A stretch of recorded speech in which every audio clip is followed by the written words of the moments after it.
E a gente quer tratar desse assunto que é o problema da automedicação e muita gente, não é, acaba desobedecendo e acha que a coisa não é séria. E é muito sério. E você pode participar conosco desse assunto, quer falar conosco, quer tirar dúvidas, porque tem muita gente pensando que um dipironazinho, não é, um paracetamolzinho, não tem problema de tomar de vez em quando. E é isso que eles vão falar, que deve ter problema sim. Pois sejam bem-vindos, Gustavo, Maria Alice.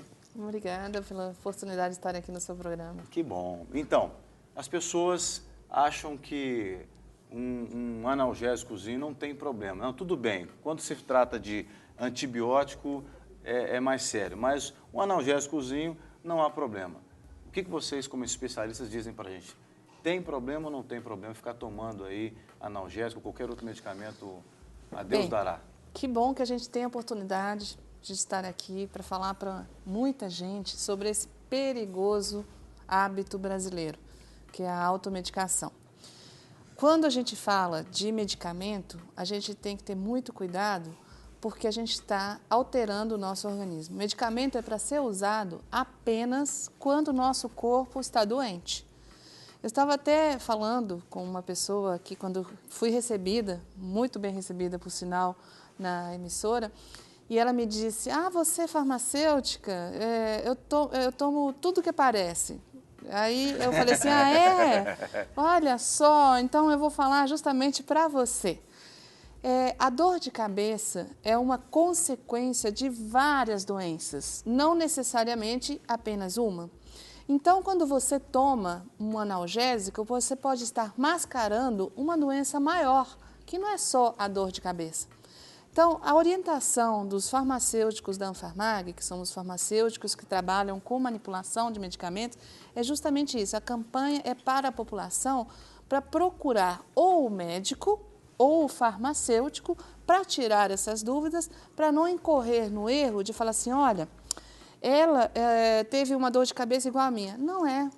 A dor de cabeça pode ser causada por problemas estomacais, por estados febris, por problemas no fígado. Pode ser um problema emocional, talvez? Um problema emocional, estresse, hipertensão, ou seja, pressão alta. Às vezes, um dos sintomas da pressão alta é a dor de cabeça. Aí você vai tomar um remedinho para dor de cabeça e você não foi ao médico verificar se sua pressão está ok ou não. Aí você não vai tratar o problema. Aí você não trata da automedicação. Aí sofre um derrame, pode sofrer um derrame. Pode sofrer um derrame.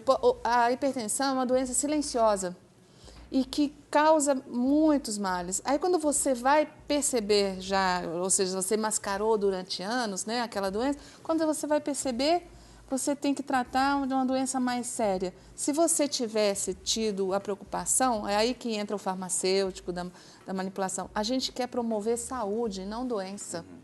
A promoção da saúde é nisso, de você prevenir a saúde, não necessitar de medicação. Agora, existe algum dado, Gustavo, que diz, por exemplo, a quantidade de pessoas que morrem por ano por problemas de automedicação?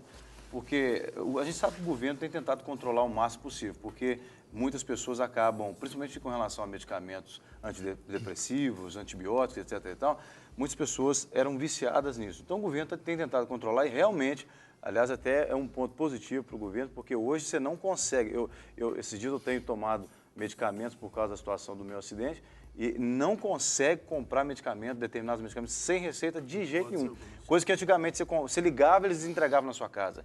Hoje, antibiótico nem ligando eles entregam. Eu tentei comprar antibiótico por teleentrega, não entrega. Você tem que ir lá e levar a receita, etc. E tal. Não sei por que exatamente. Mas é um controle rigoroso. Existe algum dado que mostra isso? Você que é pesquisador? Tem, na verdade, a automedicação envolve um grupo muito grande de medicamentos. Quando um medicamento ele é colocado no mercado, ele, por definição, é um medicamento que ele tem uma dose segura para ser utilizado. Então, é sempre recomendado que se usem os medicamentos de acordo com a prescrição médica. O problema associado à automedicação está, inclusive, no uso exagerado do medicamento. Então, assim, os grandes casos de problemas que envolvem outros órgãos, e especialmente o fígado, são os pacientes que usam esses medicamentos, muitas vezes prescritos, mas numa dose ou num regime errado. Por exemplo, um profissional de saúde recomenda um paciente a utilizar uma dose de um analgésico, por exemplo, para uma dor de cabeça. Ele usa o medicamento uma vez, às vezes o efeito não foi o que ele queria que tivesse sido, às vezes a dor de cabeça persiste. Ele, antes do prazo de tomar o próximo medicamento, ingere mais uma dose e tem uma cultura popular perigosa que é que você pode tomar medicamentos diferentes para evitar ser tóxico ao fígado. Mas, às vezes, o perigo esconde nos medicamentos que não são compostos por uma só droga. Então, você compra, às vezes, um antigripal, ele tem um analgésico, um descongestionante e um antialérgico. Então, ele muda o nome, mas às vezes os compostos são os mesmos. Então, a pessoa se engana ao usar medicamentos de nomes diferentes, às vezes fazem ingestão de doses repetidas do mesmo medicamento. Causa superdosagem. Levando ao caso da superdosagem. E esse é o principal perigo, porque às vezes o paciente não sabe que ele está ingerindo o mesmo medicamento várias vezes. Agora, isso poderia ter o mesmo efeito, por exemplo, que uma overdose, no caso de quem usa uma droga, como, por exemplo, cocaína. A gente ouviu dizer, eu estou indo muito longe, viu? Você pode me voltar para o assunto aqui, mas a gente ouviu dizer que o cara que ingere, por exemplo, uma superdose de cocaína, por exemplo, ele vai morrer de overdose. Pode-se comparar uma superdose de um medicamento prescrito como se fosse uma overdose? Não. Não chega a ser uma overdose. O Gustavo vai responder. Mas o fato é o seguinte, o nome overdose é uma tradução para o português, que é uma sobredose. Então, assim, é uma dose a mais do que você precisaria.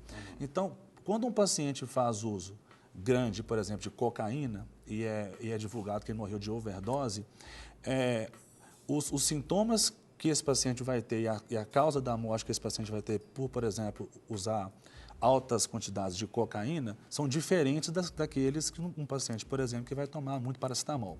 Mas o fim do problema é similar. O seu organismo não conseguiu lidar com aquela quantidade de substância que você ingeriu. Então, assim, hoje, a cocaína ela é uma droga de abuso, mas o início dela era uma droga que tinha uma dose terapêutica, por exemplo, para cirurgias oculares, e hoje ele é usado de maneira ilícita. Assim como existem pacientes que cometem suicídio, por exemplo, com o próprio paracetamol. Claro. Então, mesmo o paracetamol, que é uma droga que é usada de maneira muito segura por muitas pessoas no mundo, uma dose excessiva vai levar também uma grande parte de pacientes. Por exemplo, você tem hoje um número que cerca de 16 mil pessoas no mundo cometem suicídio por ano com paracetamol. Meu Deus. Não, e além do paracetamol, eu até queria entrar nesses medicamentos mais usuais que as pessoas costumam usar no dia a dia, como neosaldina, a dipirona. Eu já até ouvi dizer que a neosaldina ela pode afetar a medula óssea se tomada exageradamente. Isso tem um fundamento ou não? Os dados que se sabe, se não me engano, acho que a neosaldina é um composto que envolve dipirona e outros fármacos.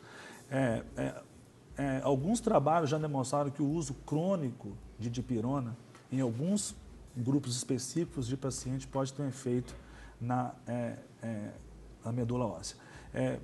O fato é que a grande parte dos pacientes que recebem a prescrição de dipirona e fazem uso na dose correta e no regime correto, uma grande parte deles não tem nenhum efeito colateral que seja suplantado pelo efeito benéfico que ele tem. Então, sempre que você prescreve um medicamento, é uma balança do problema que ele te causa, que todos eles inerentemente têm, com o benefício que ele te causa. Então, quando você começa a usar doses maiores em regimes errados, a parte maléfica sobressai a parte benéfica. Aí, até eu queria perguntar para vocês, tanto para a Maria quanto para você, Gustavo, que a questão é a facilidade da aquisição de certos produtos. A gente sabe que aqueles que são prescritos, aqueles que são por receita, como já bem disse, são muito difíceis hoje em dia, realmente. O Brasil evoluiu nesse sentido em todos os aspectos. É bem difícil você comprar algo sem receita, quase que impossível, eu diria. Agora, tem aquelas prateleiras das farmácias que a gente sabe que ali você pode pegar muitos medicamentos. Supermercado, inclusive. Exatamente. Muito medicamento que a venda está liberada. Isso, contribui para esse automedicamento? Como que funciona isso na questão medicina, né, que se fala na questão médica, terapêutica. Obrigado, Maria Alice, obrigado. Eu acho que é um próximo passo, né? Esses medicamentos, eu acho que o Brasil vem evoluído nesse controle de fármacos. O mundo está evoluindo nisso, eu acho. As doses, por exemplo, hoje, no Reino Unido, você não consegue comprar quantos comprimidos, por exemplo, de paracetamol você quiser. Você tem uma restrição. Eu acho que com a melhoria do quadro médico e do acesso à saúde de qualidade, as pessoas vão ter menos necessidade cada vez de ir numa farmácia comprar um medicamento sem receita. Eu acho que isso é um passo, acho que o Brasil, você pode falar melhor sobre isso, está evoluindo a passos largos. Por exemplo, esse espaço que nós estamos tendo aqui para falar sobre a automedicação, ele é um ganho e uma atenção que é recente. Então, assim, por muitos anos, o acesso ao medicamento era feito de boca a boca e muitas vezes prescrito por um vizinho, por uma conversa.